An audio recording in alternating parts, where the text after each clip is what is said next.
বিশ্বকাপ জয়ের স্বপ্ন দেখছেন সাইফুদ্দিন। মোহাম্মদ সাইফুদ্দিন সংবাদ সম্মেলনে তিনি মিডিয়াকে জানায়, বাংলাদেশ বিশ্বকাপ জিতলেও অবাক হওয়ার কিছু থাকবে না। 2026 টি-20 ওয়ার্ল্ড কাপের জন্য প্রস্তুত হবে টাইগাররা। সেই হিসেবে সাইফুদ্দিন বলে, অত্যন্ত শক্তিশালী দল বাংলাদেশ, এবং যদি বাংলাদেশের নতুন যে ক্রিকেটাররা আছে তারাও অত্যন্ত ভালো।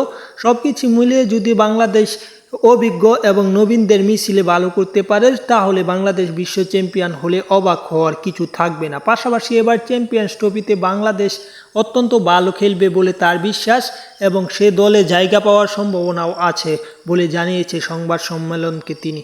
সব কিছু মিলিয়ে তিনি আরও বলেছেন, যদি 2026 টি-20 বিশ্বকাপ বাংলাদেশ নাও জিততে পারে, তবে 2027 ওডিআই ওয়ার্ল্ড কাপে বাংলাদেশ চ্যাম্পিয়ন হতে চায়। সেই লক্ষ্যে বাংলাদেশ এখন থেকেই অনেক পরিশ্রম করবে বা কাজ করবে, ভুলগুলো শুধরিয়ে নতুনভাবে শুরু করতে চায় সাইফুদ্দিন। পাশাপাশি বাংলাদেশ পেস বোলিং লাইন অত্যন্ত সুন্দর, তা তিনিও জানে, এবং অলরাউন্ডারও বাংলাদেশে অনেক আছে। সব কিছু মিলিয়ে যদি ব্যাটিংটা ঠিক করতে পারে বাংলাদেশ, তবে চ্যাম্পিয়ন্স ট্রফিতে বাংলাদেশ সেমিফাইনাল খেললেও